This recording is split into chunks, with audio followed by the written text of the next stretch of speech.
Today's Saturday, December 10th, 2022, and we are at St. Paul's Episcopal Church in Delray Beach. I think it's 188 Southwest Swinton Avenue. And my name is Carlton Cartwright. I'm the Executive Director for Veterans Memorial and Multicultural Histories Incorporated. Okay, and today we are here interviewing, sir, what is your name? What is your name? Say your name. Bob Livingston. Bob Livingston, okay, Mr. Livingston. And what city do you live in? Sunrise, Florida. Sunrise, Florida. Okay, all right. All right, so I guess you had to travel about 20 miles to come up here? Mm-hmm. Okay, and we're also accompanied by a caregiver. Donna Powell, and Girlfriend Jean Astra. this young lady who's a girlfriend, Jean. Okay, excellent, good news. And sir, where were you born? Mr. Livingston? I was born in Far Rockaway, New York. Oh, really? Okay, we were neighbors once upon a time. I guess you know the place. A little bit. And what year were you born? 1923. Uh-huh. What branch of the service were you in? Air Force. Okay. And what were you doing prior to going into the military? Working in a war plant. Mm-hmm. Okay, and today, when is your birthday? March 6th. And I'll be 100 this year. Okay. And you served from 1942 to 1953? Yes. 1953 is the year that I was born. Okay, all right. What were you doing before you went into service in the military? I worked in a war plant as an expediter. Okay. Where did you go to school in New York? I went to Harran Aviation High School. Harran? H-A-A-R-E-N. Huh. Where was that located? It's not in existence anymore. Okay, but what city was it in? New York City. New York City, wow. And was that a high school? Yes. Okay, and you graduated from there? Unfortunately, no. Oh. But, okay, so it was an aviation school? Is that what you said? What? What kind of school was it? Aviation, it was a general education New York City school system. Okay. Okay, so why did you choose the Air Force? I loved airplanes all my life, and I always wanted to be an aviator. And a high school, it's in the gymnasium, they had 3 fighter aircraft from the Navy Helldivers. That's the plane we see in King Kong, the ones that shot him down. And we all used to sit in it and dream that we were Navy flyers flying in these airplanes. Wow. Okay. That was an exciting feeling. How old were you when you went into service? 19. You were 19 years old. Where was basic training? Buckley Field, Denver, Colorado.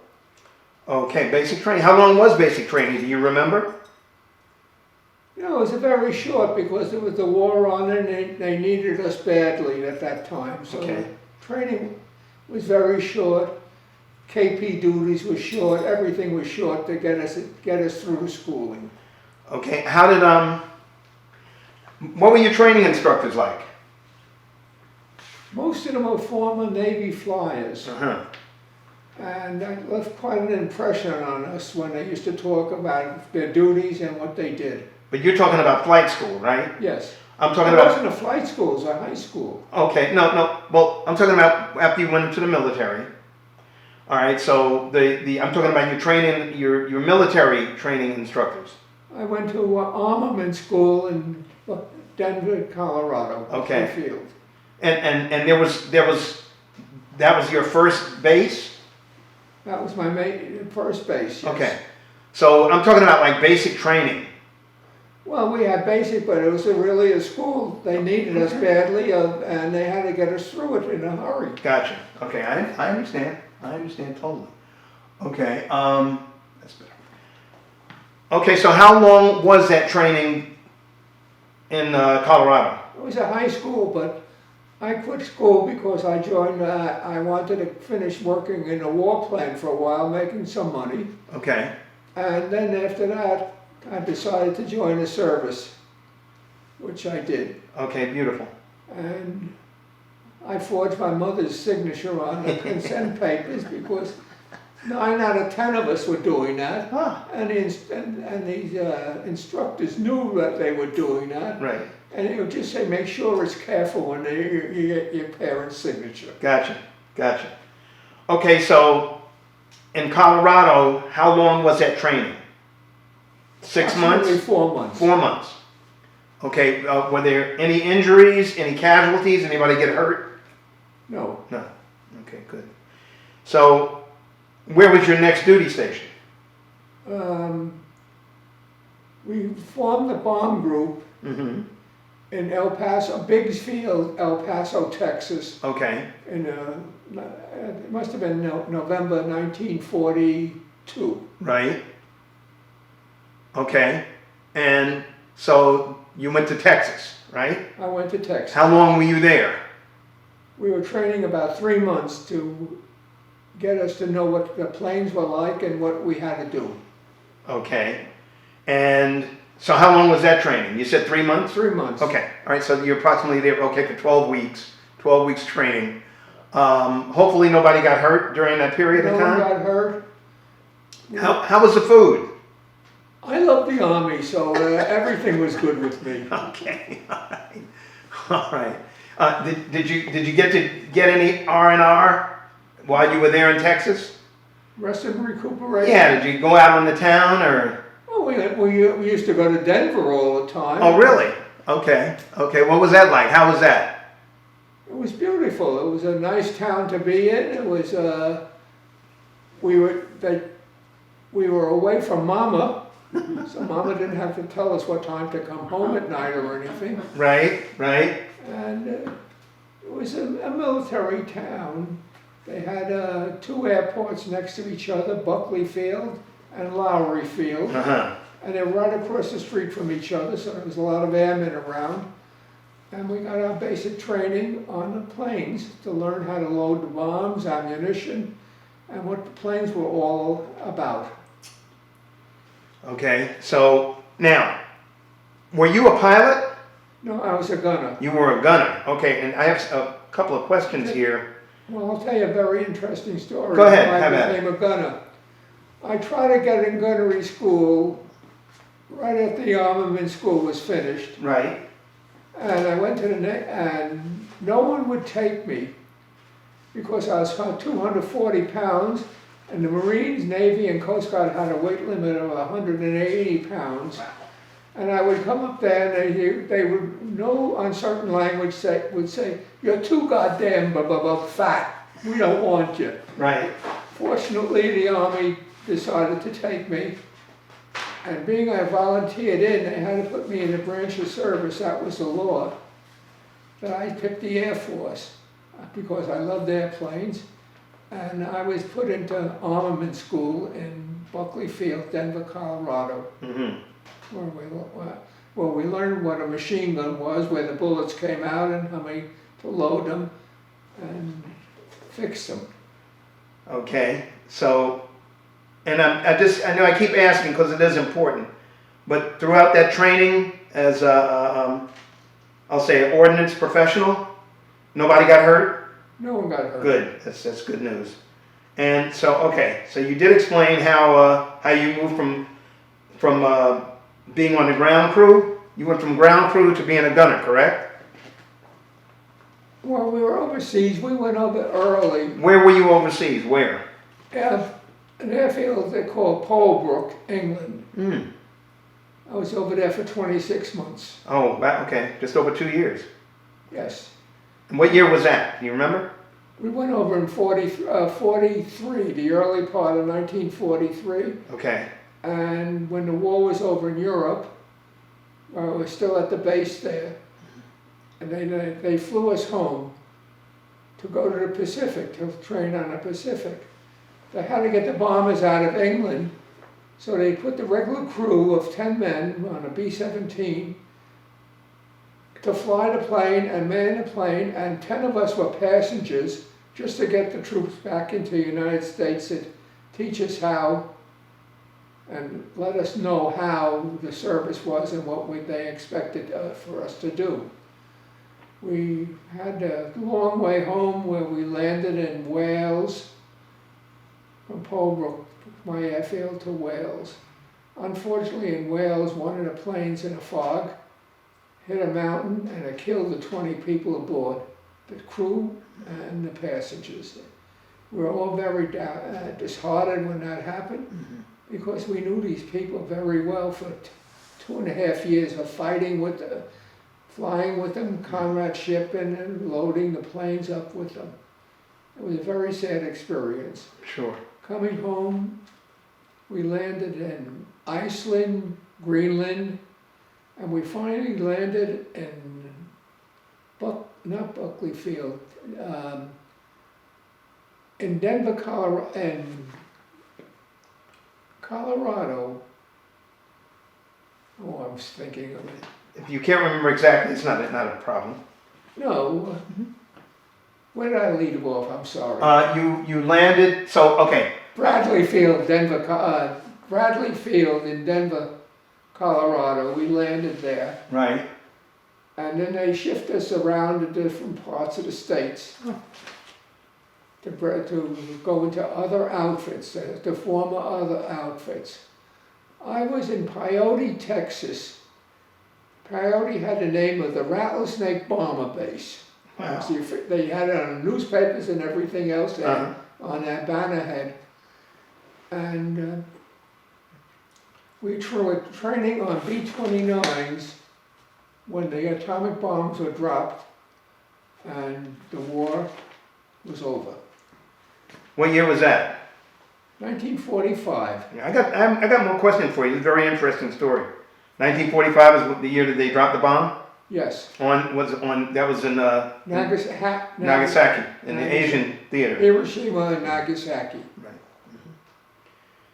Okay, so let's go back for a minute to England. Okay, did you engage with the enemy while you were in the European theater? Yes. You did? I volunteered to fly. Mm-hmm. Being an armament, I figured they could use me. And unfortunately, one gunner got killed, and on a B-17, there was 10 men as crewmen, pilot, co-pilot, bombardier, and navigator, a ball turret gunner, an engineer gunner, 2 waist gunners, and a tail gunner. And the plane had to have a full crew, or else it could not take off to go on a mission. Okay. Because every gun counted in the defense of the planes. Right.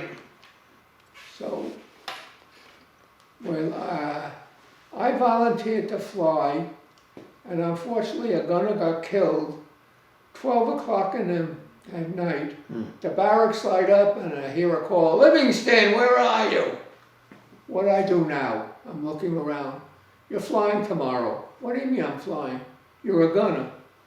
I said, "What do you mean I'm a gunner?" "Somebody got killed today and we needed an extra man on the plane to fill that gun position. You are going to go." He said, "By the way, you have to be a sergeant to fly, and you're a private now. You are now Sergeant Livingston." So 12 o'clock at night, they promoted me from a private to a sergeant, the rank I attained and the rank I still have. Not that I still have, but I still... Right. By the way,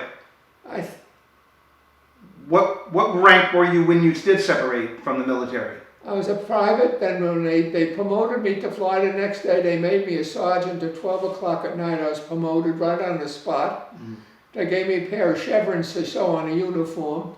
They say, put them on and make sure they're on, because if you get shot down, the Geneva Conference says if you're a sergeant or higher, they cannot make you work. Okay. So I was promoted from private to sergeant. I would have never made it on if I would regularly, because I was a goof-off. Okay. Yeah, do me a favor. I see you have a crop of medals there. Tell me what some of those medals were for, if you can. The one I'm very proud of, this is a French Legion of Honor. Uh-huh. That is the highest medal France can give anybody for bravery in action in a gun battle with the Nazis over France. Mm-hmm. You had to fight in the air, ground or under the ocean to actually fight before D-Day, fight the enemy to get the to get that flying medal. Right. from them. I have the air medal for destroying an enemy aircraft. And I keep the papers in my pocket so no one, people don't believe me. I pull them out, the official Army papers. I believe you. We We believe you. For courage, coolness, and skill displayed by these officers and enlisted men reflect great credit upon themselves and the armed forces of the United States. They should only know I was hiding behind a piece of armor plating when that German plane came up and flew in a path of bullets. And the only thing smart I did was I held my hand on the trigger. He went through the fire, through the path of bullets, and he got caught on fire and he blew up. So they gave me official credit for destroying a plane for courage, coolness, and skill. That was the only plane I ever shot down, and I hope that's the only plane I ever hit, because if I hit any others, they would have been ours, not theirs. So that was a Messerschmitt, correct? FW-190, Focke-Wulf 190. Gotcha. Okay. Okay. Wow. Very, very, very intense. So, I got grounded after a while flying because I used to get airsick all the time, puke my guts out. I went from 240 pounds to about 128 to 130 pounds. I was like a rail then. When I see the pictures of me at that age, how thin it was, I don't believe it was me. really? That's what they look like. Okay. Okay. By the way, have you maintained over the decades friendships? No, No? Of people that you served with? no, Okay. no one. Okay. While you were in Europe, I know that there was a war going on, but besides England, what other countries did you travel to? Above them. Above them. Above them. You flew over. Norway, the Netherlands, we flew over, France, and Germany. Right. Okay. What about Italy, Spain? No, we never went to Spain. Okay. I always hoped that something would go wrong on the airplane where they'd have to go to Switzerland or Spain. That never happened. Never happened. Fortunately for me. Sorry. Oh, well, right. And I was stupid. Crazy anyway. Okay. Over Britain, where we were stationed, I always hoped something would happen, that we would have to bail out and parachute down, because it's a very exclusive club in the United States. Not many people know about it. It's called the Caterpillar Club. Okay. That's for people who had to bail out of an airplane and use a parachute, because a parachute was made from silk from caterpillars. Okay. All right. So, but it never happened, thank goodness now. I see. That was a good thing. Okay. So after you were deployed in Europe for, I think you said, 2 years? Yeah, 26 months. Okay, 26 months. 24 really. Okay. You came home for a while, or you did go to the Asian theater, correct? No, No. they kept me. I went to Peyote, Texas. Right. Peyote had the headlines in the newspaper, Rattlesnake Bomber Base, because all signs are always said, look out for rattlesnakes. Look out in your shoes, look out in your clothing, look out under your bed and everything for rattlesnakes. Wow. And we had rattlesnakes, and they called that the Rattlesnake Bomber Base. Oh, no wonder. Okay. And how long were you there? About 2 months when they dropped the atomic bomb. Okay, that's where you were. Okay. All right. Okay, so in the interim, how did you get along with fellow officers? I mean, fellow enlisted and officers overall? An officer was an officer, and we were enlisted men. Right. They were not allowed to fraternize with us, and we did not fraternize with them. Okay. They were a step above us. Again, going back, I just want to make sure I cover all the details. Were there a lot of casualties in your unit while you were stationed in the European theater? What's we want? Casualties in your unit, your fellow soldiers. Yes. Okay. All right. You, I know, and one night we were loading bombs onto the bomber, and a bomb fell, and it crushed one of the guy's hand. His hand was resting on the other, another bomb that ready to go up, and this bomb fell down and crushed his hand, so he lost half of his hand. So we'll always remember that. wow.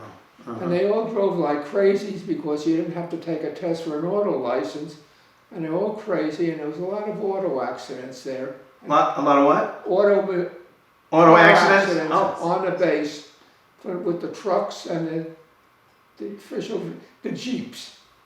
why is that? Because we drove like crazy. We never had to take a test. We went in and they gave us a license, and we had a driver's license. Gotcha. Did you have any bad experiences while you were driving? No. No. Good job. Okay, good. I'm happy for you.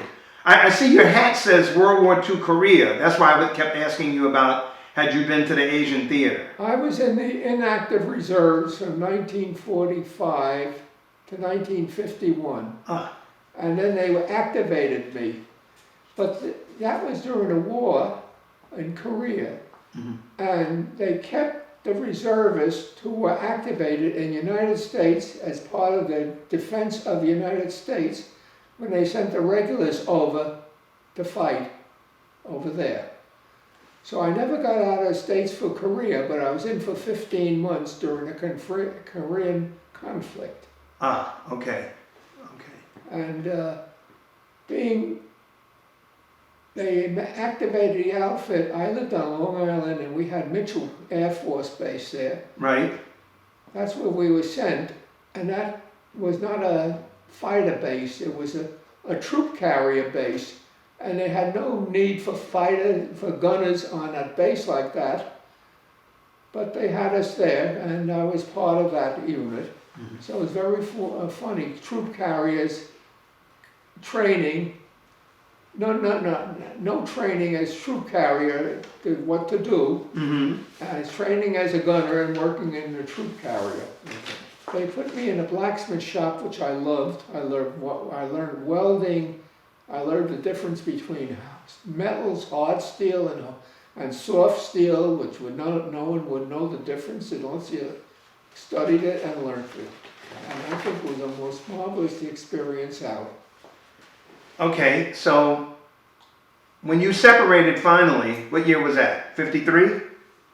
Yes. Okay, so you said, I think you said from 50, okay, wow. So you served for 11 years total?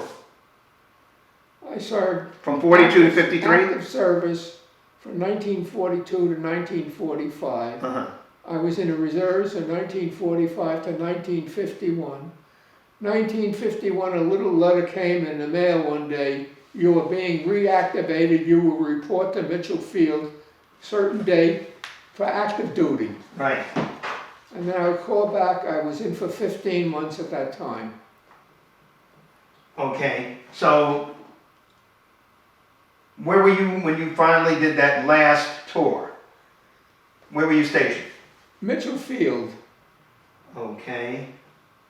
And what state was that in? That was reservist. I don't know the dates of that. No, what state? What state in the country? New York. New York. It was on Long Island, New York. Okay, all right. So, what did you do when you separated from the military?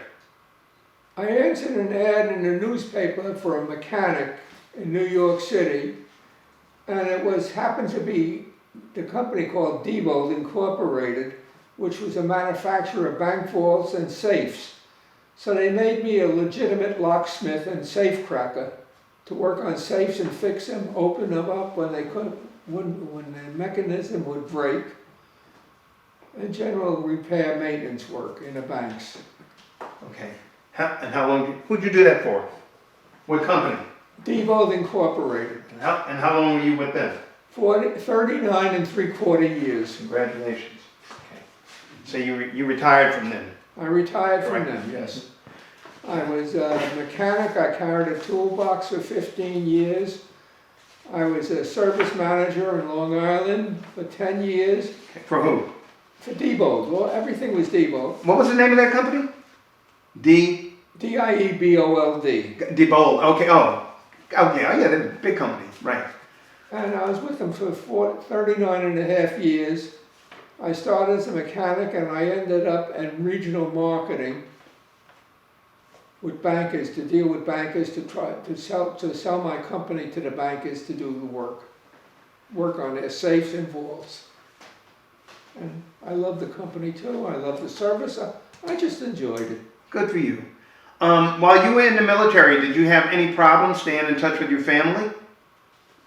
My wife accepted it. Okay. So you were married while you were in the service? I had one child at that time. Uh-huh.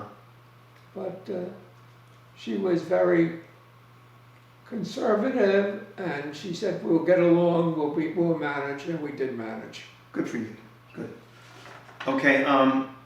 Did you feel like while you served in the military, did you have all the supplies that you needed? Did you have everything that you needed while you were serving? Everything I needed. And I told you before, I was put in a blacksmith shop. I learned metal work. I loved it. It helped me out in my future with the company because they were a metal company. And I have no regrets being called back in for service. Okay, good. Okay, just a few more questions.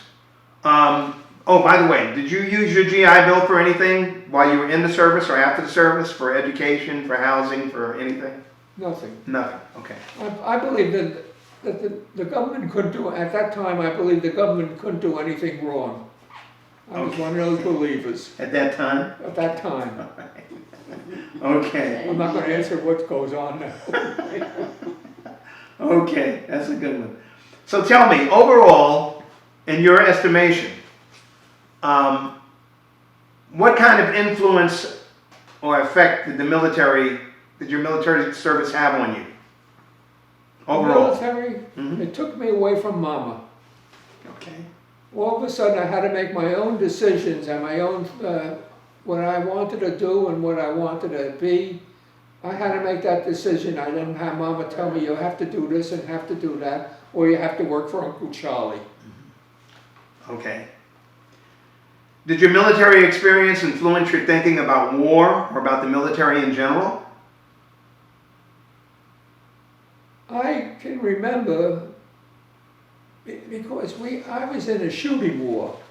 Okay. We were shooting at them, they were shooting at me. Right. And that's what I remember mostly about it. I lost the question. I was thinking of the answer before I get the Gave question. it. I lost it. Not a problem. Do you feel like there's anything else that you'd like to share with us that you haven't?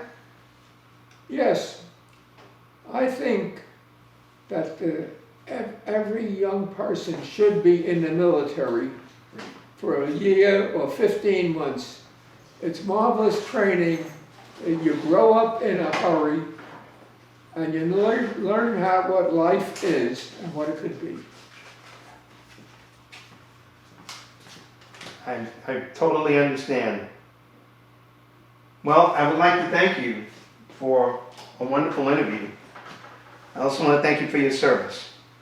I hope this was all right the way I... Oh, this was wonderful. This was wonderful. Again, you have all of these medals, and I know you said the one around your neck, that was presented to you by the French? That was the French ambassador. He kissed me on the cheeks and everything else. Right. And I got the medal. That's the French Legion of Honor, the highest medal France could give anybody. Right, and... Next to it, Mm-hmm. this is my air medal. This is for shooting, for the destruction of one enemy aircraft while participating as a crew member on a bombardment mission over enemy-occupied continental Europe. Mm-hmm. The courage, coolness, and skill displayed by these officers and listed men listed reflect great credit upon themselves and the armed forces of the United States. I love it. And the next one? You got 3 more there. The next one Mm-hmm. is a victory in Europe. Okay. And this one I just got, somebody wrote away from me to get it, is for the Korean service. Okay. Now, Korean service was 35 years ago. Right. I just got the medal for it now. Okay. Look, better late than The blue medal in the hat, Right. that is a unit citation, presidential unit citation. Okay. That is given to everybody in a unit at the same time. That's the blue one in the middle. Okay. All right. The other is the European Theater of Operation with 6 battle stars. Okay. I got battle star for Normandy, for D-Day, for occupying Germany. Put your hand down. There you go. Beautiful. Got it. And what else? Go ahead. I didn't mean to read it. Yep. The wings, which I am so proud of, I am wearing Air Force wings All right. on a hat. I always dreamt when I was young about flying, I told you that, with the planes and everything else. And here I have it, and it was presented wings for shooting down a German plane over St. Nazaire. Okay. Beautiful. Well, again, I wanted to thank you for your service and thank you for a great interview. All right, so get me a picture of him, please. Okay, sure. Oh. Would you like one too? No, I'm not gonna say. Okay, we're good. I got plenty of pictures. All right. Okay, good. I'm gonna get you on here too. All right. Good, good. And here we go a little bit more. And there we go. All right. And here's a photo. And this is my helpers is her and a relative of hers that take care of me 7 days a week. They make sure I have everything and Got it. good health Beautiful. and clean clothes. That's important. Oh, she sure does, God. And do you wash your hands? I think you wash. Yeah, so you I gotta wait for Mama to join the service. Beautiful.